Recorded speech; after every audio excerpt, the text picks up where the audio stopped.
हजरत अल्लामा मौलाना नजीब अहमद रज़वी साहब, नारे तकबीर, नारे रिसालत। बस हजरत को इतना कहना चाहूंगा, इस शेर के साथ दावत सुखन दूंगा कि शमशीर उठा सीनाए गद्दार पे रख दे, शमशीर उठा सीनाए गद्दार पे रख दे, इस दौर के जालिमों खुखार पे रख दे, शमशीर उठा सीनाए गद्दार पे रख दे, इस दौर के जालिमों खुखार पे रख दे। हजरत मत मांग अहले सियासत से, आप अपनी जिंदगी की भी अपना फैसला आप अहमद मुख्तार पर रख दे, अपना फैसला आप अहमद मुख्तार पर रख दे। इसी शेर के साथ मैं आप हजरात के सामने खतीब अहले सुन्नत ज़िमनी वक्त हजरत अल्लामा मौलाना नजीब अहमद साहब को आपके हवाले करके रुखसत होना। अस्सलाम वालेकुम। আমার অন্তরের স্থল থেকে ভক্তিপূর্ণ সালাম, আসসালামু আলাইকুম ওয়া রাহমাতুল্লাহি ওয়া বারাকাতুহু। আজকে এই জান্নাতি বাগান থেকে উলমায়ে আহলে সুন্নাতের মজলিস থেকে আজ আপনাদেরকে একটা রিকোয়েস্ট করব, আপনারা শুনবেন কি? আজকে যদি আপনারা আমাদের কথা যদি আজকে রাখেন তো ইনশাআল্লাহ তাআলা কাল কিয়ামতের দিবসে আপনি সাকসেসফুল হবেন এবং আপনি কামিয়াবি হবেন। শুনবেন, কথা রাখবেন। তো আপনারা এই সাইডে না বসে এই সাইডে একটু বসেন, তাহলে আমি সামনে যেন দেখতে পাই আপনাদেরকে। তাহলে আমাকে গর্দন ঘুরিয়ে দেখতে হচ্ছে আপনাদেরকে, শেষে দেখা গেল যে আমার গর্দনের শিরা ধরে নেবে। সামনে বসেন যেন গর্দন আমাকে না ঘোরাতে হয়। গতকাল থেকে নিয়ে আজ সন্ধ্যার পর থেকে নিয়ে একেবারে প্রায় 1টা বাজছে এখন। এমনিতেই মানুষ যখন ঘড়িতে 9টা বেজে যায় তখন মানুষের মন ছুটে যায়। 9টার পরে মানুষের আর ধৈর্য আস্তে আস্তে আপনার কমে যায়। এখন তো রাত 1টা বাজছে। এখন যদি আপনাকে মায়ের কোলে বাচ্চা যখন ঘুমিয়ে যায়, মা যদি হাজারো চেষ্টা করে বাচ্চাকে ওট বিরিয়ানি নিয়ে এসেছি তোর জন্য খা, তো বাচ্চা যখন মায়ের কোলে ঘুমিয়ে যাবে তো ওর জন্য যদি কোফতা, বিরিয়ানি, জর্দা পোলাও, হাজারো যদি ভালো ভালো খাবার নিয়ে আসেন তো ওই বাচ্চা খাবার আর খাবে না। কেন বলেন তো? তখন ওই সময়তে নিদ্রার কোলে সে ঘুমিয়ে পড়েছে। বেরাদার, যদিও আপনারা অনেক নাত, মানকাবাত, হামদ, গজল আপনারা শুনলেন, যদি আপনাদের আপত্তি না হয় তো আমি একটা আপনাদের সম্মুখে গজল পড়ব। যদিও আপত্তি না হয় তাহলে এদিকে আসেন আপনারা, একবার মোহাব্বতে এক্সট্রা বলে দিন, জোরে বলুন সুবহানাল্লাহ, আর একটু জোরে বলুন সুবহানাল্লাহ। কে আমার প্রাণের দয়ার রাবি,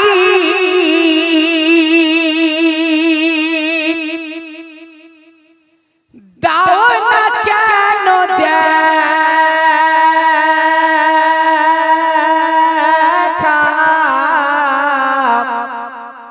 তোমায় ছেড়ে আর কত কাল কাঁদব আমি একা। একটু জোরে হবে না? সুবহানাল্লাহ।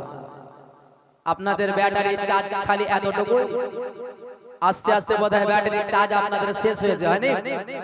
তো একটু ইমানি চার্জার দিয়ে ব্যাটারিকে চার্জ করেন, আর একবার মোহাম্মদে জোরে বলুন সুবহানাল্লাহ, আর একটু চেঁচিয়ে বলেন আমার প্রাণের দয়ার নবী, ও নবী দাও না কেন দেখা, তোমায় ছেড়ে আর কত কাল কাঁদিব আমি একা, তোমায় ছেড়ে আর কত কাল কাঁদিব আমি একা, দিবানিশি কেন্দে কেন্দে হলাম পাগল পারা, কেউ জানে না কাঁদে কেন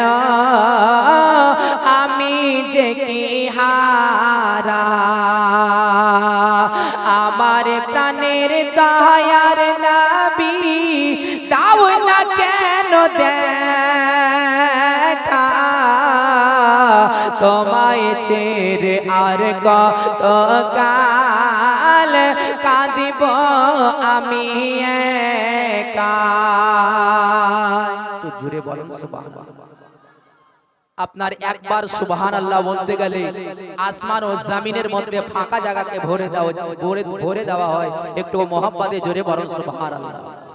তাহলে মাগরিবের পর থেকে আপনারা কতবার সুবহানাল্লাহ বলেছেন? অনেকবার বলেছেন। তাহলে আপনার নেকি এতটা নেকি একবার বললে যদি ভরে যায়, তাহলে দ্বিতীয়বার বললে নেকিটা আটবে কোথায়? আল্লাহর কুদরতি জায়গাতে আল্লাহ রেখে দিবেন, কিয়ামতের দিনে আপনার নামায়ে আমালের মধ্যে লিখে দিবে। জোরে বলুন সুবহানাল্লাহ। আরে শোনে রে আকাশ, শোনে রে বাতাস, হারালি মোর নবী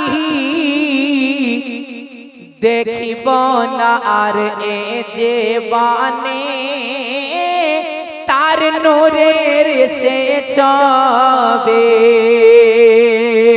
দেখিব না আর এ জীবনে তার নূরের সে ছবি।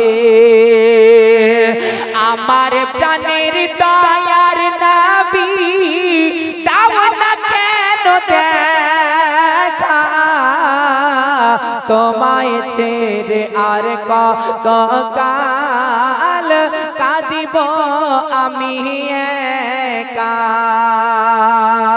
তোমায় ছেড়ে আর কত কাল কাঁদিব আমি একা তোমায় ছেড়ে আর কত কাল কাঁদিব আমি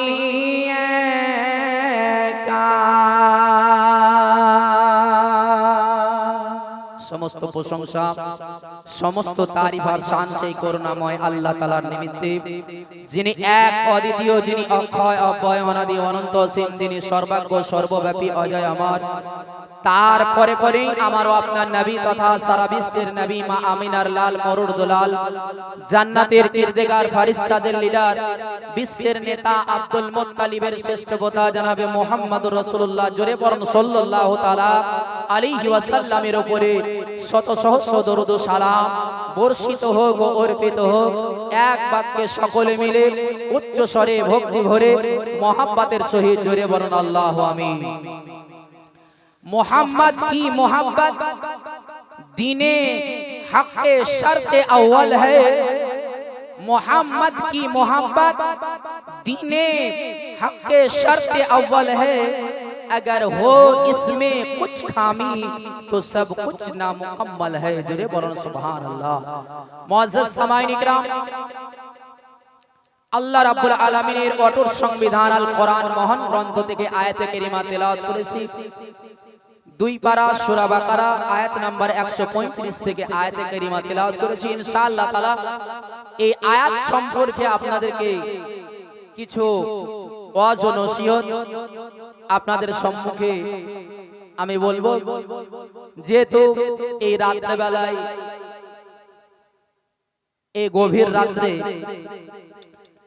আজ আপনারা এত ধৈর্য ধারণ করে বসে আছেন, আল্লাহ পাক আপনাদের এই জায়গাতে বসাকে যেন কবুল করে নেন। জোরে বলুন আল্লাহু আমিন। বিরাদার সামাইন ইকরাম, একটা স্টেজে একটা হসপিটালে একই রকমের ডাক্তার থাকে না? থাকে। একটা যদি হসপিটাল কোথাও থাকে তো এই হসপিটালে একই রকমের ডাক্তার থাকে না। এখানে সার্জারি ডাক্তার থাকে, আপনার এমবিবিএস ডাক্তার থাকে, এখানে এমডি ডাক্তার থাকে, আরো অন্যান্য আপনার স্পেশালিস্ট ডাক্তার থাকে। তো একটা জালসার মাহফিল যখন উদযাপিত হয় তখন অনেক কোয়ালিটির বক্তা থাকে, অনেক সার্জারি বক্তা থাকে। সার্জারি বক্তা বুঝেন তো? যারা স্টেজের উপরে ফতোয়া ফারাইজ করে এটাকে সার্জারি বক্তা বলা হয়। কেউ এমডি বক্তা হয়, হয়তো নবীর সিরাত নিয়ে বর্ণনা করে। আজ অনেক যুক্তিবাদী বক্তাও হয়, এমবিবিএস বক্তা, এরা ধারাবাহিক ভাবে বলে না। বেরাদার সামাইন ইকরাম, আজকে আমরা এখানে চৌকিদার হিসাবে আজকে আমরা বসেছি, আর আপনারা জমিনদার হিসাবে আপনারা নিচে বসে আছেন। আচ্ছা বলেন যে আমাদের চাইতে আপনাদের সম্মানটা বেশি না আমাদের সম্মানটা বেশি? চৌকিদারের সম্মান বেশি না জমিনদারের সম্মান বেশি? জমিনদার বুঝেন তো? একটু হ্যাঁ বলেন, বুঝেন? জমিনদার যাদের অনেকগুলি জমি থাকে, তো এই জমিনদারের বাড়িতে নাইট গার্ড থাকে, চৌকিদার থাকে। এই বাড়িটাকে আপনার দেখভাল করার জন্য, যেন রাত্রে ডাকু না পড়ে, রাত্রে চোর এসে চুরি করে না নিয়ে যায়, এই জন্য দরজার পাশে একটা নাইট গার্ড রেখে দেয়। তো আজকের জন্য আপনাদের জন্য নাইট গার্ডকে আমরা হচ্ছে নাইট গার্ড আপনাদের জন্য, আপনাদেরকে জোগাবার জন্য, যে আপনাদের ভিতর থেকে কেউ যেন ঈমানকে চুরি না করে নিয়ে যায়, এই জন্য আমরা চৌকিদার আপনাদের সদা সর্বদা আমরা নাইট গার্ড হিসাবে আপনাদেরকে আমরা জগিয়ে থাকি। জোরে বলুন সুবহানাল্লাহ। বেরাদার সামাইন ইকরাম, আল্লাহ রাব্বুল আলামিন আমাদেরকে পৃথিবীর বুকে মানব করে পাঠিয়েছেন, এটা আশরাফুল মাখলুকাত করে। আর সবচাইতে বড় ভাগ্যবান আমরা যে নবী মুস্তাফার আখিরি নবীর আখিরি উম্মত করে আমাদেরকে দুনিয়ার মধ্যে পাঠিয়েছেন। আজ আমরা ঈমানদার, মুত্তাকি, পরহেজগার, আমাদের ভিতরে ঈমান আছে। ঈমানদার কাকে বলে? পাঁচটা জিনিস যার ভিতরে আছে, বিশ্বাস করেছে আল্লাহ এবং আল্লাহ রাসূলকে, কোরআনকে, এবং যারা রোজা, হজ ও যাকাতকে এবং কলমাকে, এই সকল জিনিসকে যারা নিজের অন্তরে রেখে বিশ্বাস করেছে, তারাই হচ্ছে ঈমানদার। আর এই ঈমান কে পোক্তা করার জন্য আপনার ভিতরে আরেকটা জিনিস প্রয়োজন। সেটা কি? আপনার ভিতরে ঈমানটা আছে না নাই আপনি কি করে জানবেন যে আমি একজন ঈমানদার মানুষ? আমরা হয়তো মুখে বলি, কিন্তু আপনি জানেন কোনদিন যে আমি ঈমানদার না ঈমানদার নয়? এটা আপনি ট্রিটমেন্ট করবেন কি করে? আপনি ব্লাড টেস্ট করে জানতে পারবেন যে আমি ঈমানদার? আপনি বুকের ছবি করে আপনি বুঝতে পারবেন যে আমি ঈমানদার? আপনি ইসিজি করে বুঝতে পারবেন যে আমি ঈমানদার? আপনার ভিতরে ঈমান আছে কি নাই এটা জানবেন কি করে আপনি? যে আপনার ঈমান বাহির হয়ে গেছে। আজকে এসআইআর হলো, আপনার প্রথম লিস্ট বাহির হয়েছিল 28 তারিখে। যাদের যাদের নাম বাহির হয়েছিল তারা জেনে নিল যে আমাদের নাম এসেছে। তারপরে আন্ডার জুডিকেশনে যাদের নাম ছিল তারাও বুঝতে পারলো যে আমাদের নাম আন্ডার জুডিকেশনে আছে। এখন যাদের নাম ডিলিট হয়ে গেছে, এদের নাম উঠবে কি করে? এরা কেমন করে জানবে? এদের তো জানার একটা প্রয়োজন আছে।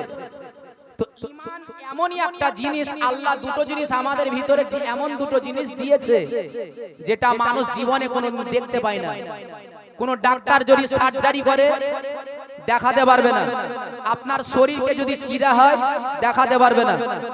এই দুটো জিনিস কি? একটা হচ্ছে আত্মা আর একটা হচ্ছে ঈমান। এই দুটো জিনিস মানুষের দেখার ক্ষমতা নাই, কেউ আপনাকে দেখাতে পারবে না। কিন্তু আপনার ভিতরে ঈমান আছে না নাই আপনি জানবেন কি করে, বুঝবেন কি করে? ঈমানদার আপনি বলছেন আমি ঈমানদার, কেমন করে আপনি দাওয়া করছেন যে আমি ঈমানদার?